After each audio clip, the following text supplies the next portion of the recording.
My name is David Levy-Four, and we are now in a seminar, a Zoom seminar with Professor Christine Musselin. This is a seminar kind of coming from theories of regulation and governance that I'm running, but also a seminar on higher education, policy, governance, and regulation. And I would like to say thank you so much, Christine, for coming and having this talk with us. I will say that that you are a member of the Center of Sociology of Organizations, CSO, at Sciences Po and the CNRS research unit. Christine leads comparative studies on university governance, higher education policies, and academic labor markets. She has been a DAAD fellow, the German exchange fellow in 84 and 85, a Fulbright and Harvard fellow later in the 90s. She has led the CSO from 2000 to 2013, Vice President for Research of Sciences Po from 2013 to 2018. She is the author of The Long March of French Universities, came out with Routledge 2005, and The Markets for Academics. This is a Routledge book from 2009. Her last book, Le Grande Course des Universités, French, was published by Press Sciences Po in 2017. So remember the three books, The Long March of French Universities, and The Market for Academics, and then in French, La Grande Course des Universités. I hope I'm, my apologies. No problem. Thank you again, Christine, for joining us, and the floor is yours, and we just start. Okay, thank you very much for the invitation, and thank you for giving me the opportunity to speak about university governance.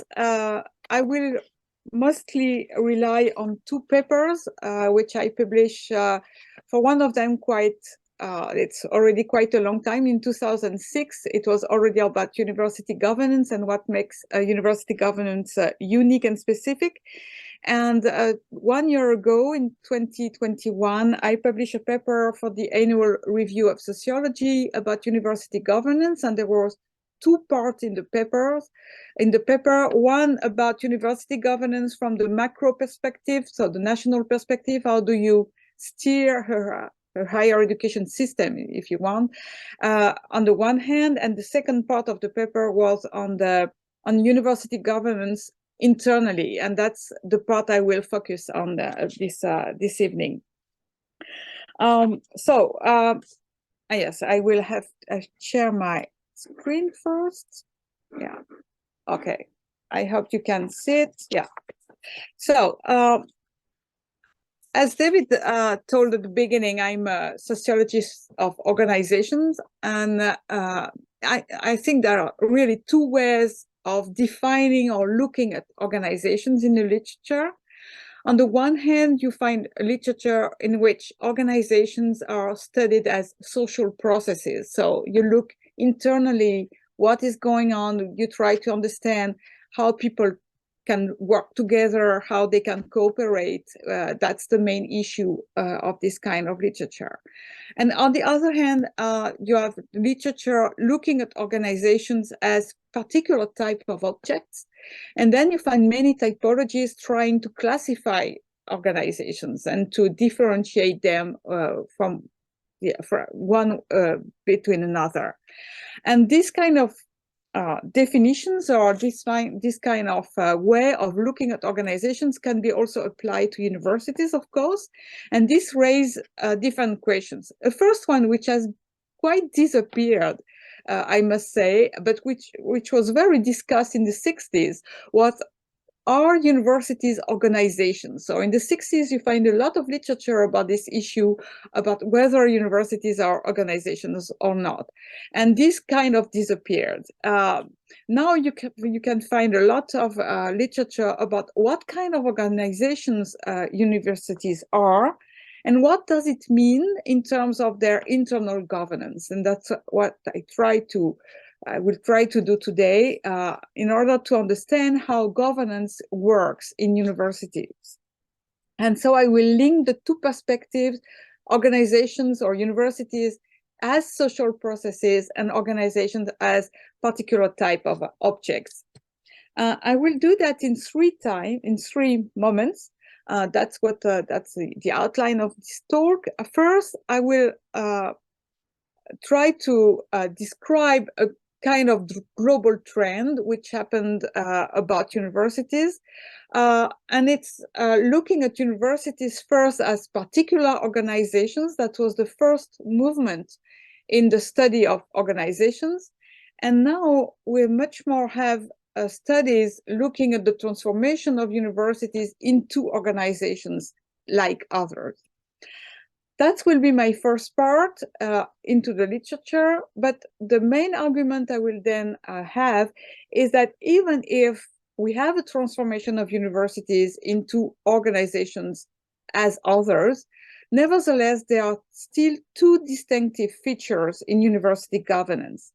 The first one is that universities have to combine hierarchical, professional, and deliberative coordination. And that's something that we don't find in all kinds of organizations. And the second thing I would like to develop is that research on the one hand and teaching on the other hand are loosely coupled activities, and they rely on unclear technologies. That will be my last part. So first part, this global trend about the fact that universities have been studied as particular organizations for a long time, and that more recently, the literature has focused on the transformation of universities into organizations as others. So my main argument here is that you can find two main periods in the study of university governance. Before 1960, there was almost nothing about universities as organizations. It really started in the US with a lot of studies in the 60s about universities. And in these studies, you find organizational studies, on universities. And these studies stress the particularism of universities. These studies they are not agreeing one with another. You have very different models which have been developed at that time. The first one was the collegial model, which has been developed by Goodman and Millett the same year, in 1962. The two books appeared. They are not written by organization sociologists. They are people, they are academics, one of them being a president of the former president of a university, of a US university.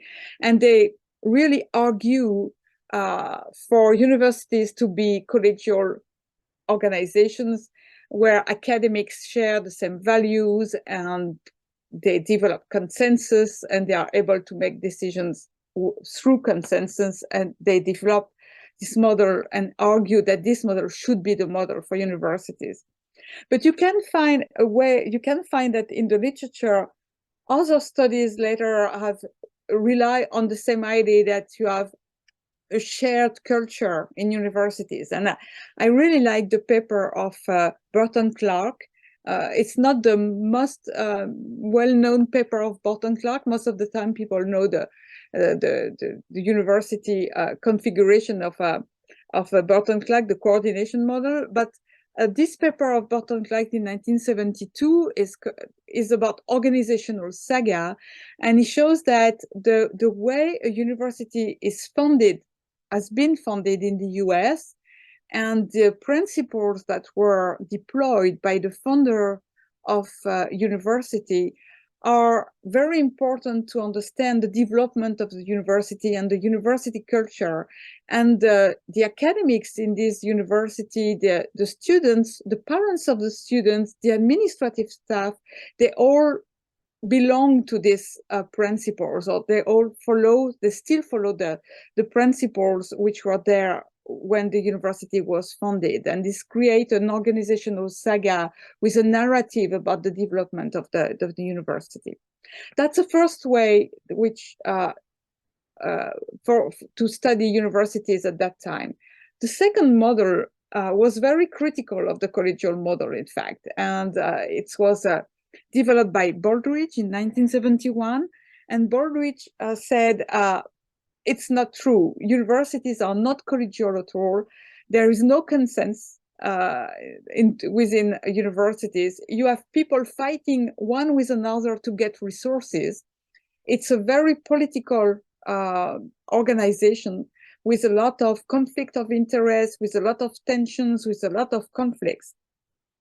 And so it developed this idea of a political model, that universities are specific because they are very political. And you can again find a way to further develop this idea in the results-dependent theory of Pfeffer and Salancik. Maybe you don't know that this dependent theory, which has been the results-dependent theory of Pfeffer and Salancik, was first developed on a study they led on their own university, where they showed that the departments which were able to get more resources from the environment were the strongest in the university. This political model has been then criticized by Peter Blau, an organization sociologist, who tried to find some bureaucratic characteristic in universities. So Peter Blau used the Weberian definition of bureaucracies and tried to show that universities share some of the characteristics of the Weberian bureaucracies, but not all of them. And from this point of view, they are specific. And again, you can relate that to a further development like the idea of professional bureaucracies, which has been developed by Mintzberg in 1979, where he developed the idea that universities, but also hospitals, and the same for courts, are made of professionals and administrative staff who have to work together and develop this kind of organization. The final model, which has been developed, so you can see that there were really a lot of studies led in universities at that time. The final model I want to mention, which was developed also in the 70s, is the model developed by Cohen, March, and Olson in their famous paper about universities as organized anarchies. A very nice oxymoron, of course, because anarchies are not very organized most of the time, and organizations shouldn't be anarchical.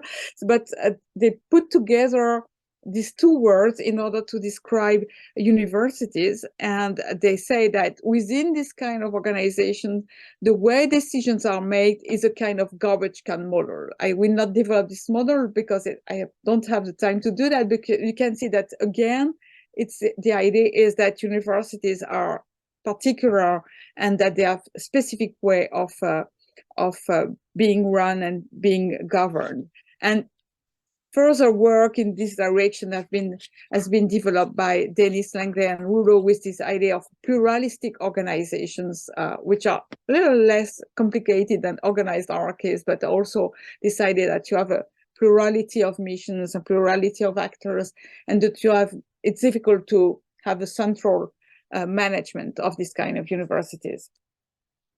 In the 80s, and I take the example of the work of Cynthia Hardy here just to illustrate that, this idea that we have different models has been, and conflicting one with another, has been in a way abandoned. And some authors say that it depends of the universities you're looking at. So Cynthia Hardy worked on Brazilian universities, and she said that some universities can be identified with the collegial model, others with organized anarchies, others with bureaucratic model. So depending on which kind of institutions you are looking at, you will find the different models. But this idea of these four main models was still there. It changed after the 80s. Of course, it hasn't been so radical that you change from one. Sorry. Christine, maybe we give you an opportunity to someone to ask, because you did the 20 years of literature, a wonderful kind of overview of the social sciences literature with all the great names. Anyone wants to ask, just come in. If not, we will just continue with the next part from the 80s onwards. Yes. It's just excellent because 2 weeks ago or a week ago, we had a class on the reorganization of the universities in Israel, kind of the organizational change that came in the late 90s, beginning of the 2000 MELTS, and one of the my students here is working on the MELTS organization. But thank you for this kind of overview of the history of social science. And if no one is coming into the discussion, you can continue. Okay. No questions? Yeah. Okay. So it's a little bit simplistic, of course, to organize things like that. But I think it's a kind of show, first of all, that universities were very important in the sociology of organizations as case studies. And that from these case studies, sometimes you have big series that were developed afterwards, because of course the organized anarchies, for instance, they were not specific to universities.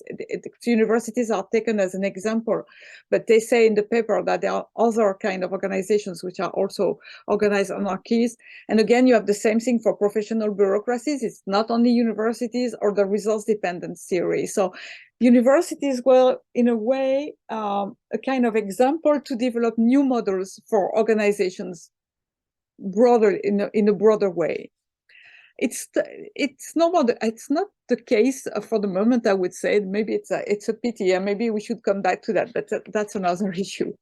But since the 80s, most studies are very different, because they rather focus on whether and how closer to other organizations universities are becoming. So the idea is really that because of the reforms which are brought, and most of the time, of course, the new public management, which is brought as an explanation for this transformation, the idea is to consider how far from other organizations universities still are because of the transformation of universities. And I first mentioned the paper of Brunson and Saline Anderson, which is very often mentioned. This paper is not on organization. It's a paper on the construction of public services into organizations. But as they also take the example of universities in the paper, and they show that through the reform, universities are asked to be more rational, to have more defined boundaries, and also to have a stronger hierarchy. You found the same idea of universities to be constructed into strategic actors in the work of Georg Rücken and Franz Mayer, when they developed the idea of the actorhood of universities, something which is really not present in the previous work. The idea is that universities should have strategies, that it should have developed their strategic plan, and it should act as a single actor and not as a pluralistic one. This is also, of course, related to the fact that many studies, and I could have put many names, so I decided not to choose one for this, showing that there has been an empowerment and a professionalization of academic leaders, and that collegiality within university has been strengthened by this evolution. And again, you find a lot of publications mentioning the importation of managerial solutions within universities in order to transform them into normal, whatever normal means, organizations. So you have the development of performance indicators, for instance. I just mentioned 2 points here, but also the development of management software, linking university members together. I don't know if you probably know what Clark Kerr in the 60s says said about universities. In fact, there are two versions of it. One is that a university is a central heating system linking people together. So the idea that you don't have really contacts with people except with the heating system of the universities. The same. So I don't know whether this is this version which has been said by Clark Kerr, or the other one, which is that the university is park lots joined together. So always this idea that it's a kind of place where people are not really connected. I think that was really true in the 60s, but now with the software which have been developed in each university, there are much more linkages than there were before, probably. So it's just to say that this transformation in the university governance has been quite important since the 80s, with the multiple transformations which have been developed. And I suppose that what you said about Israeli universities and the transformation of the structure is going into this direction too. So nevertheless, and that will be my arguments for the next minutes, I think that there are still some characteristics of universities that make them particular, and that they are still there, and that they are still very important if you want to understand how universities are run. The first one is that the governance of university is always a combination of hierarchical, professional, and deliberative coordination. And I will just show, it's a very simplistic picture, but I try to represent a French university, the structure of a French university. And I think could do that with all the universities in the world. You find these three pillars of coordination. One is a hierarchical coordination. That's the one you find in the administration of the university. So in France, you have an administration head, and then you have a direction, you have offices, and is responsible for these directions. There is a human resources direction, there is a financial direction, and so on.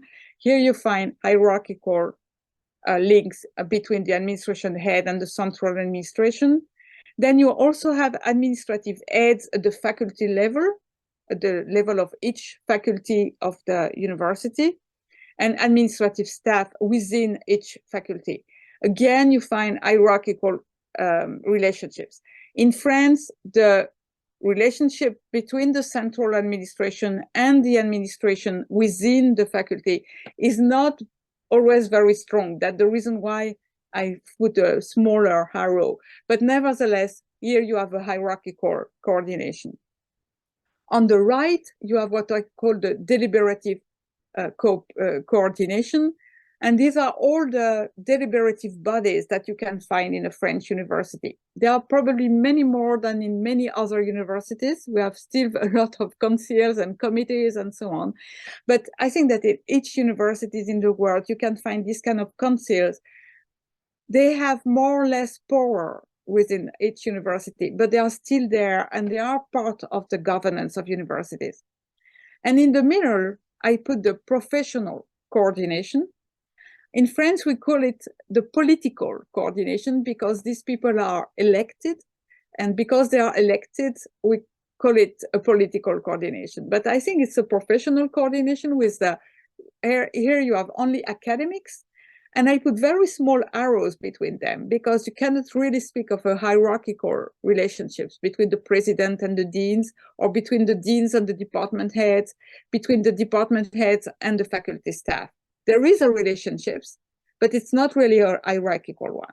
And this kind of structure with the three coordination is something very important. Why is it important? I again focus on France, but what we observe in the many studies we led with Stéphanie Mignot-Gérard and other colleagues is that each university can choose I put choose into bracket because it's not a real choice. You have to cope with what has been done by the predecessor all the time. But between different governance options with the three pillars, you can decide or you can govern with the administration. That's the more frequent case in French universities. The president and the vice presidents, I would say the presidential team, is really working hand in hand with the administration. Very, very often. But when you do that, then you have rather difficult relationships with the deans. And you also have rather difficult relationships with the deliberative bodies. So you can also choose to govern with the deliberative bodies and to have a very political style of governance. But then again, you have problems with the deans. And you have a lot of problem with the administration because the administration doesn't like the kind of political agreement that you can find. They like when it's a kind of bureaucratic decision-making.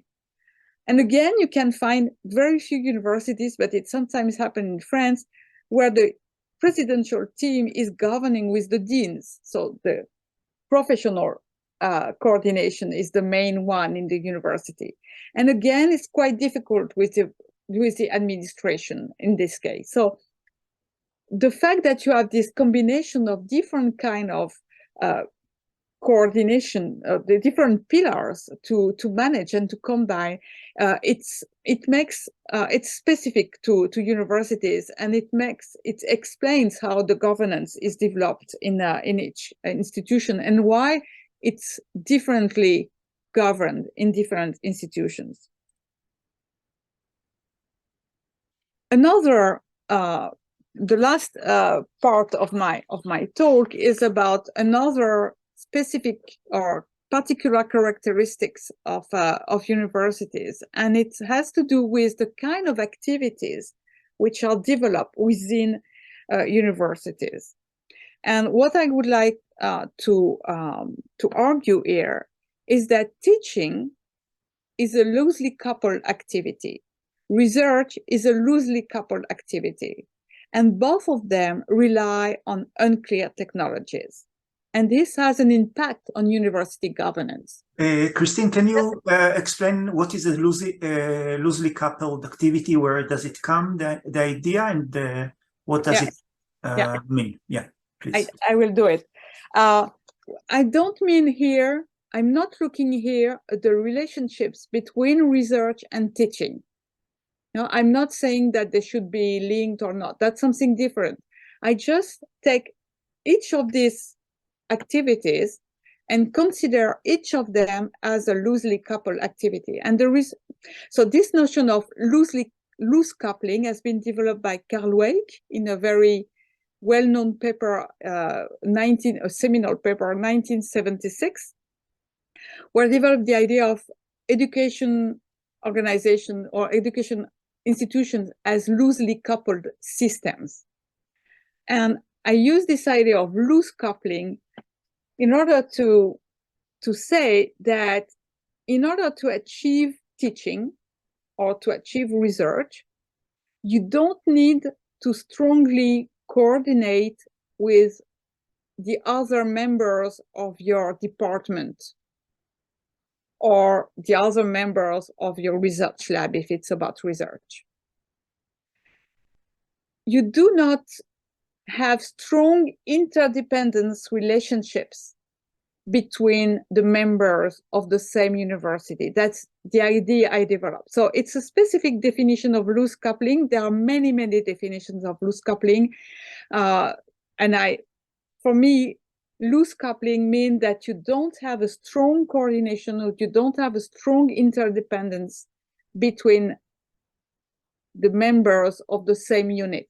So let me just take an example.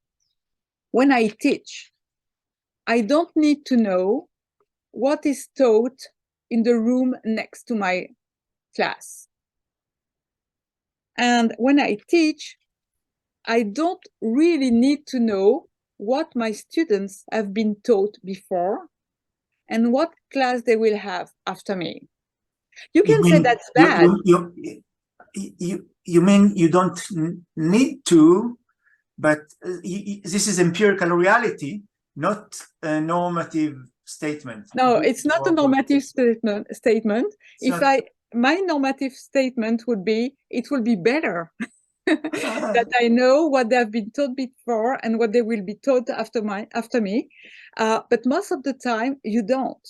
Yeah, we don't. Yeah, and we can teach most of the time without knowing what has been taught before and what will be taught. And you can teach without knowing what the other member of your department are teaching at the same moment. And that's kind of the same for research, especially in humanities and social sciences. When I arrive in the morning at my office, I'm almost always the first one because I'm getting early there. I don't need what the others have done the day before to start my work. So I'm very happy if my colleagues are there because I can have a coffee with them and discuss with them, but I don't need their work in order to achieve my own work. That's what I mean by the fact that I'm not interdependent with my colleagues, my direct colleagues. I will need maybe that a colleague, maybe in Jerusalem or in New York or whatever, would have achieved something during the night because we are working together, but we're not part of the same university. So you can have collective work and much more collective work with colleagues who are not in your university than with colleagues within your university. And that's what I mean when I say that research and teaching are loosely coupled activities. It means that I don't need the work of my colleague, my direct colleague in my department to achieve my work. Of course, it depends on the discipline where you're working on. And if you are working in physics, for instance, you will have a team with a professor, with assistant, with a group of people working on the same project, but they will not have a lot of connection to the team next door. So they will have collective work within a small group, but the small groups within this department, they are not working together most of the time. So that's what I mean by the fact that these two activities, research and teaching, are quite particular from this point of view. It's true that with new technologies, and for instance, what happened during the COVID crisis, the fact that we had to teach online and prepare classes online, you can see that even for teaching, you could coordinate more, but not so much with your colleague, but much more with the pedagogical staff, the people who can help you to develop your class online, or with technicians who will tell you how to use Zoom or whatever software that can help you. So there are some change, nevertheless, but of course, sometimes you have to coordinate a little bit more than before, but it's still loosely coupled, I would say, principally. And it is linked to the characteristics of teaching and research as activities, but it's also something which is maintained by academics. So most of the time we try to keep cooperation as reduced as possible. So we don't want to share our syllabus. We don't want so much to discuss one with another what we will be teaching and this kind of thing. But also the environment of universities reinforce these characteristics because the environment provides resources that increase our own individual autonomy and our own negotiation power within our institution. So if you get a grant, you get it as an individual, or you will get it with someone from another university. But because you get a grant, you have more autonomy in your own lab or in your own center, and you also have more negotiation power with the academic leaders if they want to tell you something, you can say, yes, I have a grant, I could live with my grant, or yeah, you can negotiate because of your grant. So the administrative staff sometimes try to impose more coordination among academics, but most of the time it doesn't really succeed. And you have many cases in the literature where they show that they introduce a new procedure or something like that, and it fails because it's very difficult to link activities that are loosely coupled.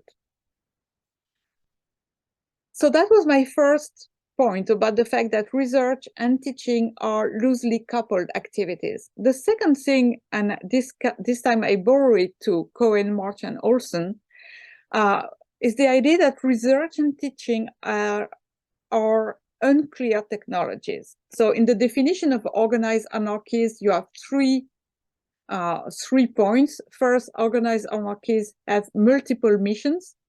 Second, they rely on unclear technologies. And third, the attention of the people within this kind of organization is very fluctuant,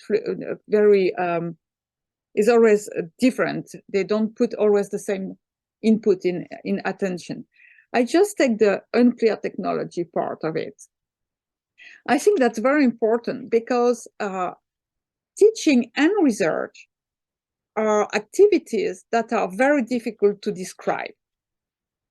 It's very difficult to say what you are doing during teaching. And it's very difficult for someone, for an observer, to really say what is going on. And that's the same for research, even if it's less difficult for research than for teaching.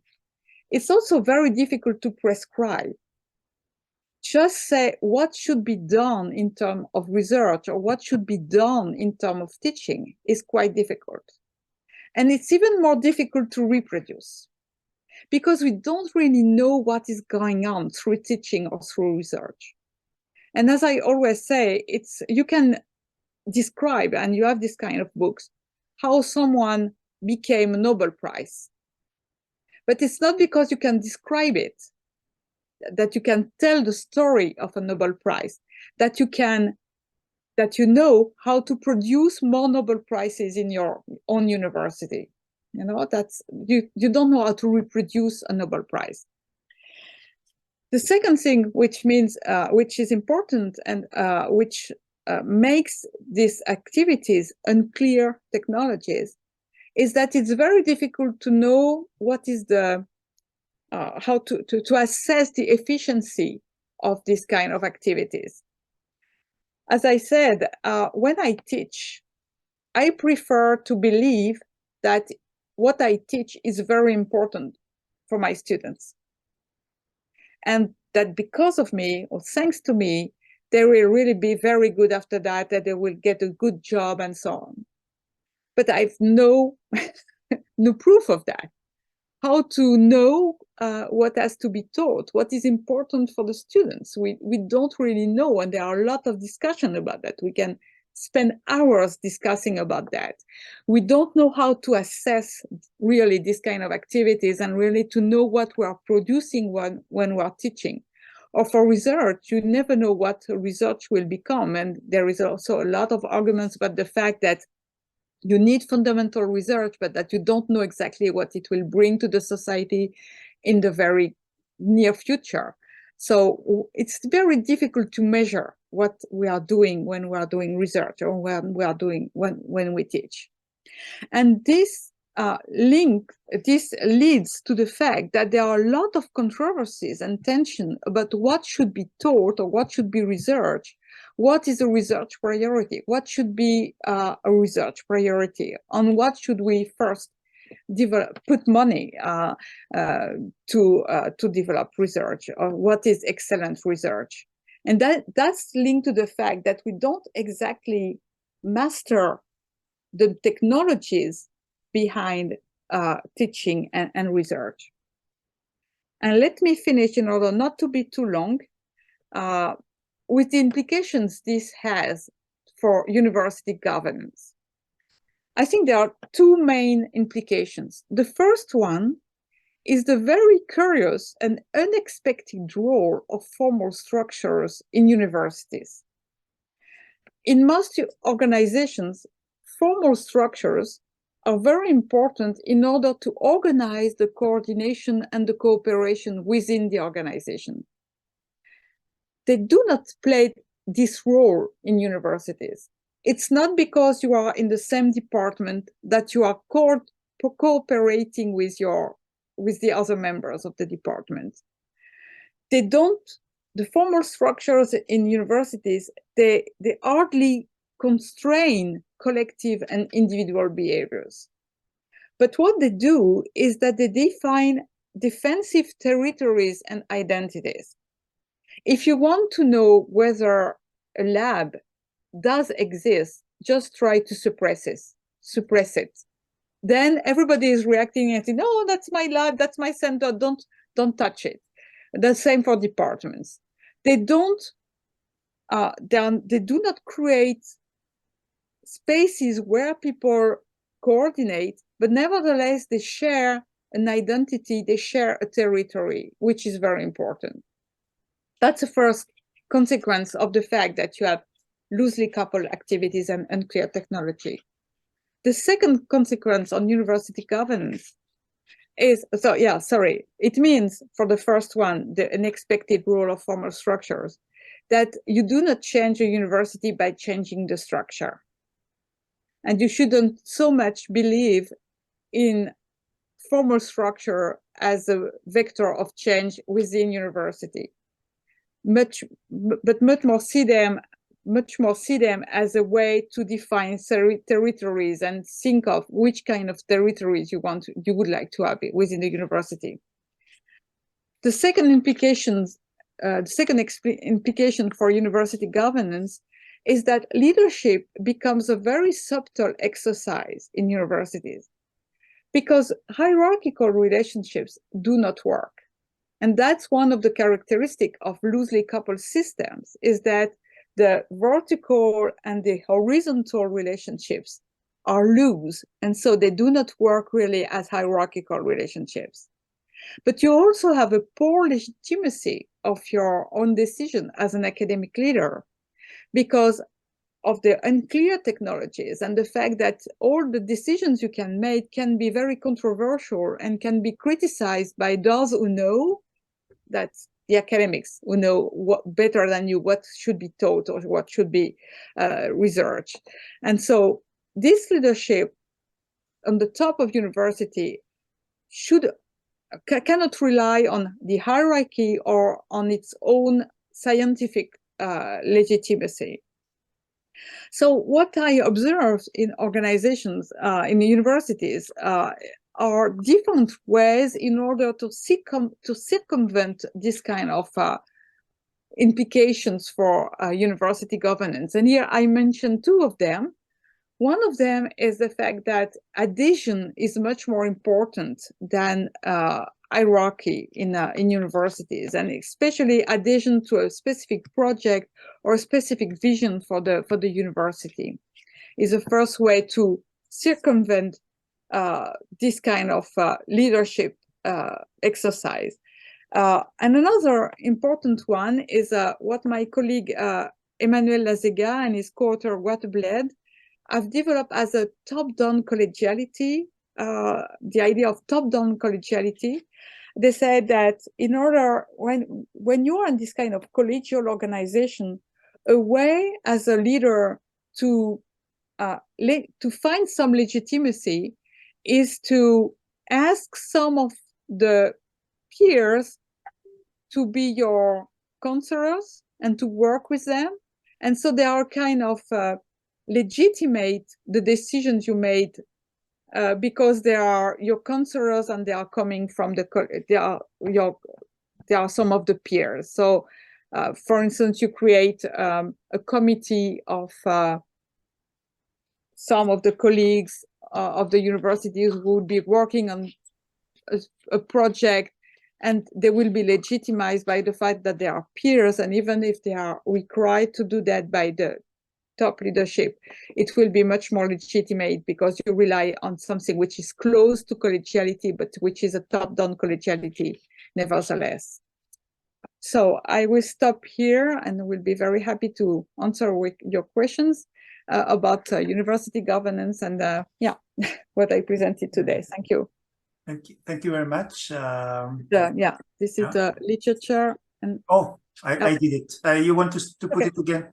No, it's okay. It's okay. But we need the literature for later but on. I will send you the PowerPoint. So yeah, I would also want to have it on the YouTube. You want it? Yeah. Yeah. Okay. So please do it again, and I will start with the question. Anyone wants also to comment? So I would say thank you very much for wonderful, exciting presentation that for me clarified many things about my frustration within my work, institutions, abilities, efforts to change university. But there is this kind of optimistic voice and suggestion. One is this kind of be consistent, adhesive to your to your goal. This is one way to change. And the other one is by Emmanuel Languesa that I didn't follow, and I'd like you to clear. But before you do it, and in addition to that, I wonder how the internal organization of the university interact with the external. Now, I know that this is beyond the scope of the lecture, but we cannot really leave it outside. So if I remember your papers on the external, it's competition. It's, you know, compete, performance. But from your experience, is this kind of external forces of competition? And in one case, the Meltz case, the Israeli case is the hierarchy, building hierarchies from outside. Does it work? Does it really get into within the university? Can we create competition within the university? Not resource dependence competition, but real market-led competition. So this is my first one. Yes, it does. It does has an impact on the university governance. I would say that competition has always been there in higher education. That's not something which is really new. First of all, because research is competitive, it's collective and competitive. It has always been the case. For me, what is new, and that's something I developed in a paper published in 2018 in Socioeconomic Review, is the fact that you don't have only competition at the individual or lab level or between nations, but also now between institutions. And that's something which is quite new. The fact that you had the competition before, it has always been there, but competition between institutions is quite new. And not in the US, but in many countries it's quite new. I'm looking, excuse me, I'm kind of emphasizing the competition by design, the efforts of the state or the ministries to force competition by changing the rules of the game in order to create competition between institutions. Exactly. That's not something which is just happening like that. There are two grounds for it, from my point of view. One is exactly the one you mentioned. So the governments are developing instruments, organizing more competition among institutions. That's for sure. And the other one is a more private driver of competition. The fact that, for instance, you can find all information about people, about institutions on the website, or the fact that, for instance, when you take Google Scholar or the Web of Science, these kind of instruments, they are led by private actors, but they provide a lot of information enabling competition. So through Google Scholar, you may have a H-index, G-index, whatever index. Through Web of Science, you have citation index, you have impact factor, and so on. And through that, you also create competition. because people can look at, you can look at my H-index if you want to look at me, you can know how many citations I have for this paper and this paper. And this also increase competition. So it's a private and public, you have public and private drivers for competition. And it has an impact because academic leaders take it seriously, and they use it as a way to legitimize themselves. So the competition for instance, we have through the research councils when we try to get grants. I mentioned that it provides more autonomy and negotiation power for the people receiving the grants, but it's also a way for the academic leaders to allocate the money within the universities in a different manners. Or the evaluation agencies. I don't know whether you have one in Israel. We have an evaluation agency in France, evaluating institutions, evaluating labs, and evaluating training programs. And as a lab, if you have a good evaluation, you may receive more resources internally, because the university president can use this result, the fact that you have good labs and mediocre labs, in order to reallocate the money among within the university. So competition plays a role from this point of view, because it increases the legitimacy of university presidents. They can use the results in order to transform their institution internally, or to reallocate the money internally. Yeah. So excellent answer. But the extent of competition within the university is moderated by competition between institutions. So the most of the competition, at least visible, is across institutions, and the organizations are trying to create environment which is more fairer. I'm not sure they are creating fairer. In fact, what we observe, at least, in France, we have this excellence initiative policy. So they selected 9 universities were called excellent. They are called IDEX, and they received a lot of money. And it means that for each of these universities, they have to reallocate internally this money, and they did it on a fair and unfair would be too normative, because it would mean, if I say unfair, it will mean that the money has not been allocated to the right people. But at least they use it in order to allocate the money in a less equal way than before, to put more money on some and less on others. So yes, it really transformed from this point of view the internal way universities are led. And what we also observe is that university leaders have been much more active in identifying the projects they want to support in the competition organized by the state.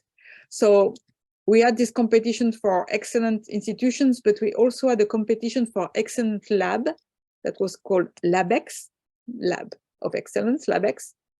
And in the cases we studied, university presidents had many projects coming from their faculty members, and they decided, when I said the university president, let's say the presidential team, they decided which project they will support, and they will allow to apply for the competition. So they have much more. Yeah, they are much more engaged in the competition, I would say, and in the decision making from this point of view. And this has been quite an important change too. Yeah. I could see it with a guy, a colleague from Singapore that told me about how they gave him a certificate for being high-cited scholar. Yeah. Yeah. So, yeah. We don't do it here. We don't have it either, but yeah. It goes informally. I have one more question, but I want also to give the audience an opportunity, if there is anyone wants to come in. If not, I will speak about politics. So you're an organizational sociologist, and you did a wonderful overview. But what is the role of politics, struggle of power?